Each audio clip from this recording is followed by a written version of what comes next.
Welcome to Our Canada, Our Future. I'm Aaron Woodrick. Today we're going to be talking about global energy security and critical minerals. And to do that, I'm very pleased to be joined by Senior Fellow at the Macdonald-Laurier Institute, Heather Exner-Pirot. Heather, thank you so much for joining us. Very good to see you. Thanks for having me. I think maybe, Heather, we should just start with the obvious question about energy security. Most people don't think of energy in these terms. Why is it important to think of energy, not just in terms of how we use it, but in terms of a secure supply of it? Well, the fact that we don't think about it, just goes to show that we've had such a reliable, affordable supply for so long that we've been able to take for granted. But we're all starting to think about it a lot more, aren't we? As that supply and that affordability comes threatened. And so, the classical definition is just reliability, affordability of supply, that you don't run out of it. And of course, we are all interrelated. Oil and gas in particular has been how we think about energy security, going back to the 1970s oil crises, when the Western economies wanted to become more independent from the Middle East for their needs for oil. But now it's now oil and gas is kind of rearing its head again. But it's more than that now. It's also going to be the things that we need for the green revolution. That's where the critical minerals come in. Yeah, and when we're talking about energy security, I'd be remiss if we didn't mention that there's a war on in Europe, of course. And while Canada, we have an abundance of energy here, the same is not true of all of our allies. So, how do you see the war in Ukraine having sort of impacted countries' calculations when it comes to ensuring their own energy security? Well, as they say, sometimes, nothing happens for decades, and then decades happen in weeks. And we've seen decades happen in the last few weeks. But before Russia invaded Ukraine, there was already an energy crisis coming. Europe was already feeling it. Asia was already feeling it, where gas prices were double, triple, quadruple what they had been. And European governments were all scrambling to subsidize or to, get some different supply. And that largely came from a dearth of natural gas, especially liquefied natural gas on the market. So we were already experiencing in parts of the globe that kind of pain. And now that it's hit North America, now that it's hit Canada, now we're talking about it too. But of course, global price, even though we have plentiful natural gas in Canada, the demand for that gas to other markets is increasing the price here at home also. So Europe is low on natural gas. They were already low, very dependent on Russia, I think for about 40% as a continent. And individual countries are much more dependent on that. And now trying to get off Russian oil as well, because that funds Russia's, strength in its military, and kind of allows it to keep funding these things and having these interventions. So now we are looking at a variety of things, how to get more LNG, non-Russian LNG into markets from the Middle East, from the United States, hopefully from Canada, eventually also, how to get more again, Western foreign friendly oil into markets so we can reduce the dependence on Russia. And then also how to transition a little bit quicker so that we can reduce dependence on oil and gas totally. And speaking of that transition, I know you co-authored a paper recently talking about that. While everyone agrees that we need to transition off of fossil fuels over time, we're often glossing over some of those details. So I was wondering if you could sort of expand on what some of the practical considerations are in terms of an energy transition. Yeah, so a lot of people are saying, well, this is a great, this is not an excuse, but obviously a catalyst to say, okay, let's get off of fossil fuels altogether. But we're finding it just isn't that easy. Fossil fuels have a great energy density. They're transportable. They're available on pretty much every continent. Refining capacity is available on every continent. We have tens of trillions of dollars of infrastructure built around fossil fuels. So to replace that it's taken decades. It's taken a century to build up. It's going to take decades to replace that. And solar and wind are good options in some cases, but they simply don't have the energy density. The other thing is the amount, people think, oh, the sun and the wind are free and they kind of, just come manna from heaven. But to translate sun and wind into electricity that you can dispatch on demand, that you can store, requires minerals. And so, for example, the World Bank has warned or told us that we're going to have to quintuple the amount of mining we're doing in some minerals like lithium, it'll be, 10 times what we're using right now. So there's a lot of work ahead to have that transition, and there's simply nothing you can do in the short term. Yeah, great thoughts, Heather. We're going to take a short break and continue talking about energy security.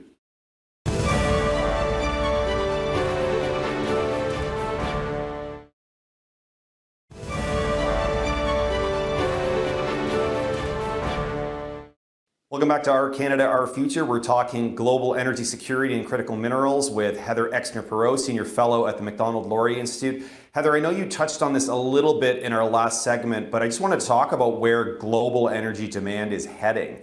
Where is it going to be increasing? Is it going to be decreasing? What are the implications, for our energy mix in terms of how we meet that demand?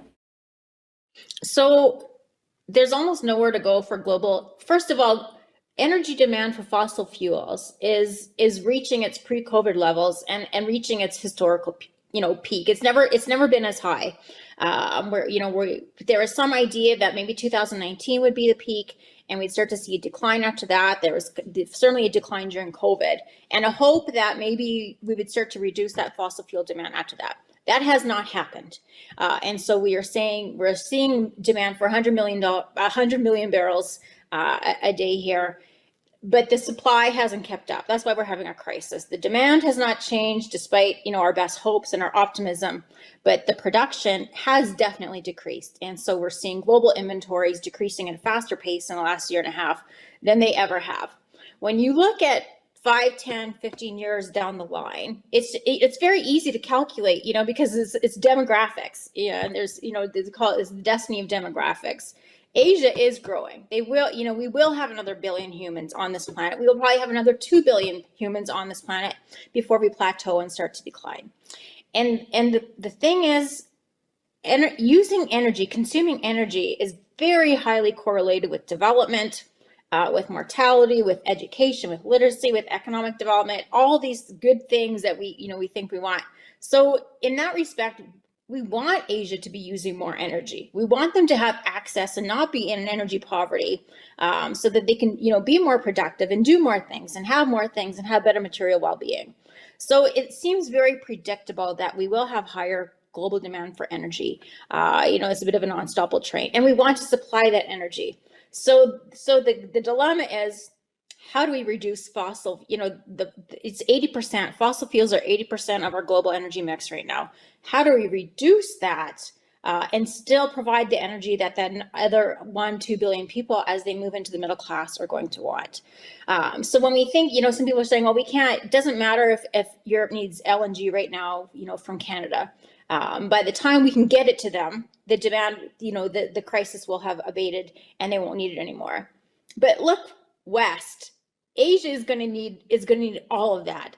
They're going to need all the LNG. They're going to need the oil. They're going to need the critical minerals, all those things. And so we need to be realistic that Asia is going to need that energy, and you might as well supply it from Canada instead of getting it from Russia.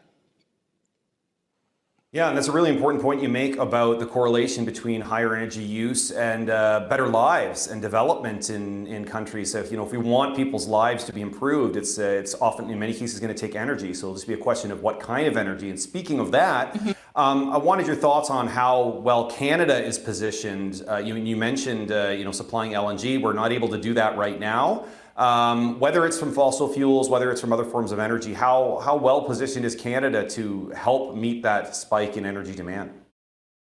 So we absolutely have what the world needs. The oil sands is the third largest reserve of oil in the world.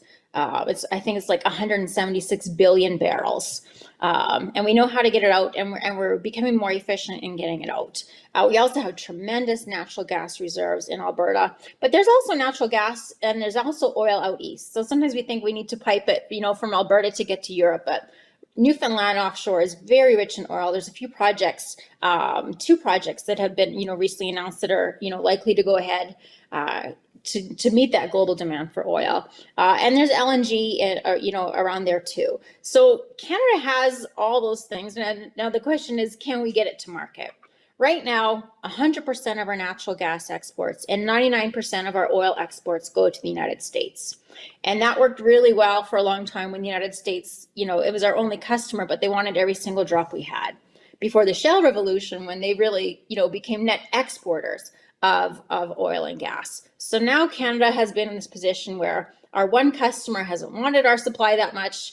We need to diversify. We've of course been looking towards Asia through which has to go through BC and go to the West Coast. We're a couple years away from LNG Canada. Being ready. It is being constructed. It will get LNG to global markets. People are anxiously awaiting that in Asia. There's, Coastal GasLink is coming on board. There's probably a half a dozen other LNG projects that have been in various zombie stages in BC, but are getting renewed life again. Oh, great thoughts, Heather. We're going to take a short break and be right back.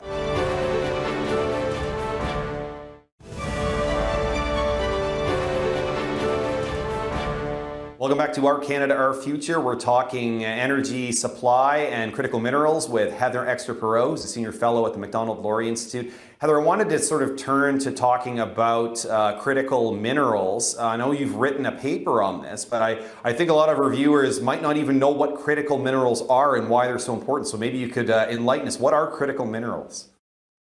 So we all know what minerals are. When we say critical minerals, that's a subjective, evaluation by the Canadian government or the American government and the Australian government. They all have different definitions of what critical is, but essentially it's things that we need, that with the supply is very important, that society can continue as it does without them. And so they're deserving of special consideration or protection or having reserves or securing that supply chain so we can have a consistent supply of them. So in Canada, there's 31 critical, minerals that are designated critical.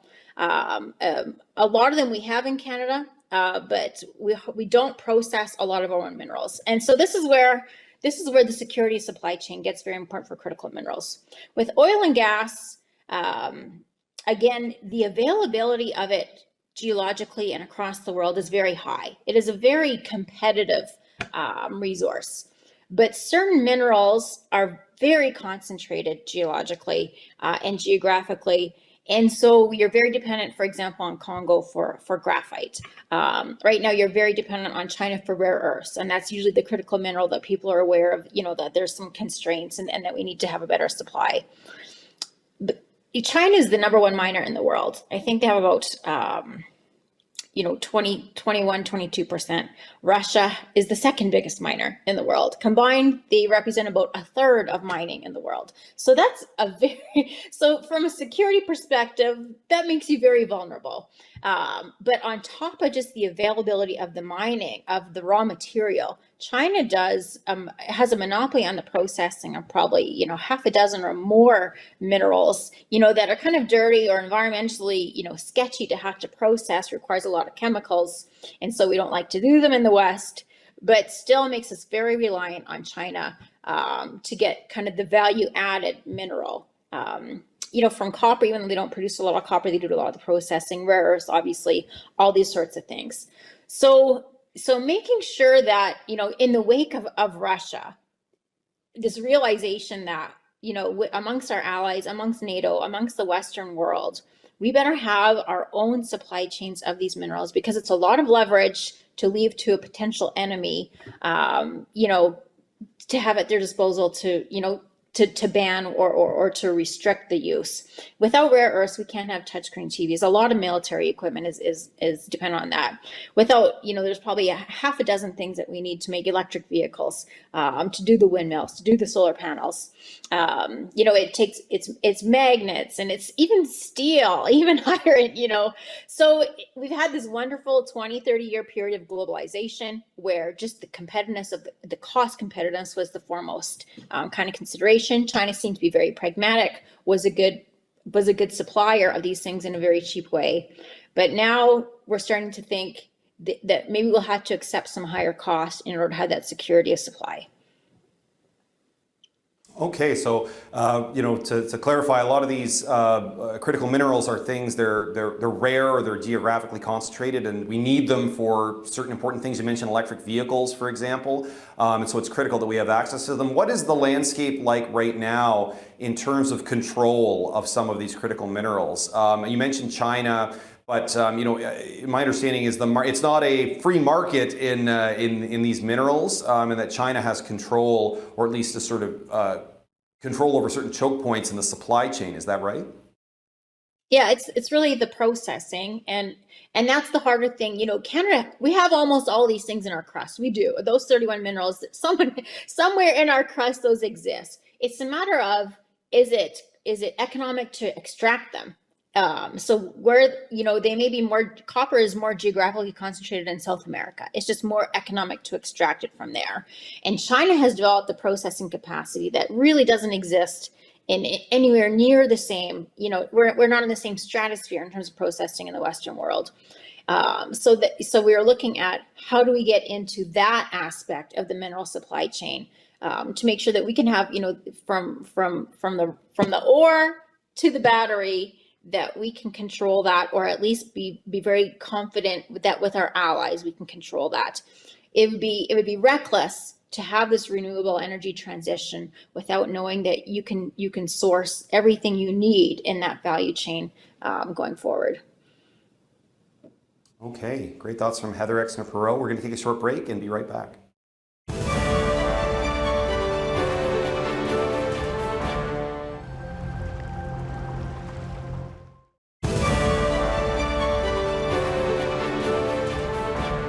Welcome back to Our Canada, Our Future. We're with Heather Exner-Pirot, Senior Fellow at the Macdonald-Laurier Institute, talking about global energy security and critical minerals.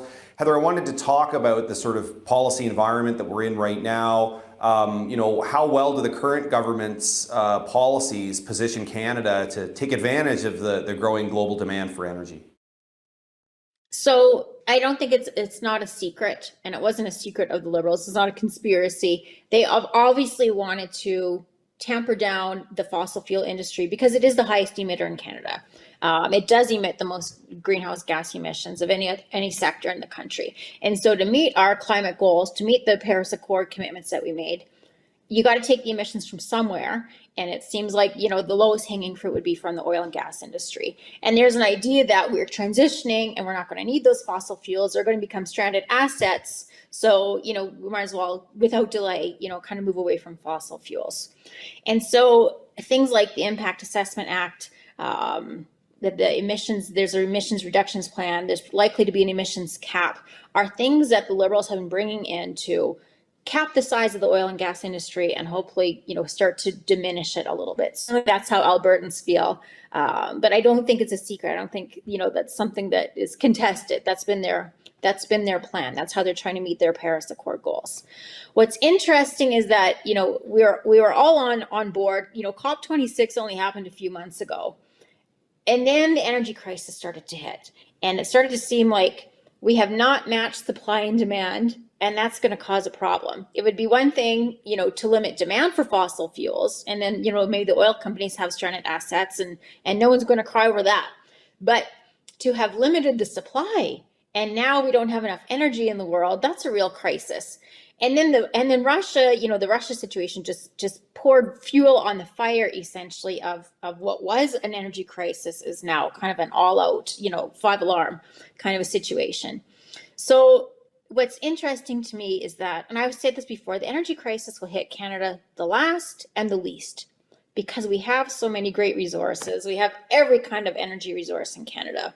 And so there has not been the same urgency here as there is. I mean, there's political strife, there are protests, there's famine elsewhere in the world. Governments will go down over this energy crisis. When people don't have food and they don't have energy, that's a crisis. That's a humanitarian crisis.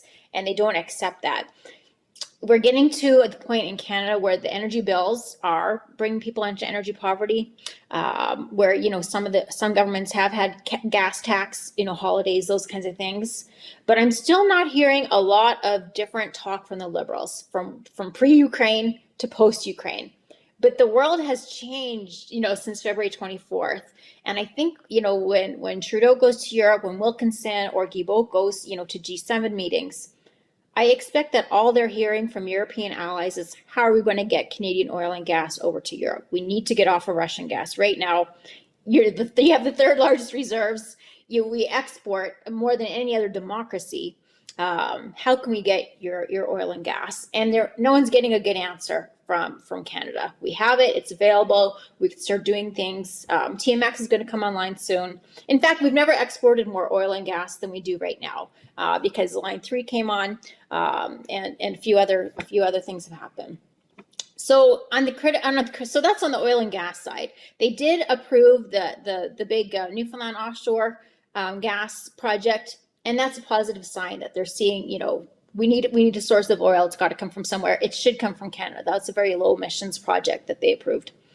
On the critical minerals side, the Liberals have been actually forthcoming. That the last budget, they called it a critical minerals budget, allocated $3.8 billion to improving that supply chain, improving the ability to get critical minerals in Canada to market and have our own EV supply chain.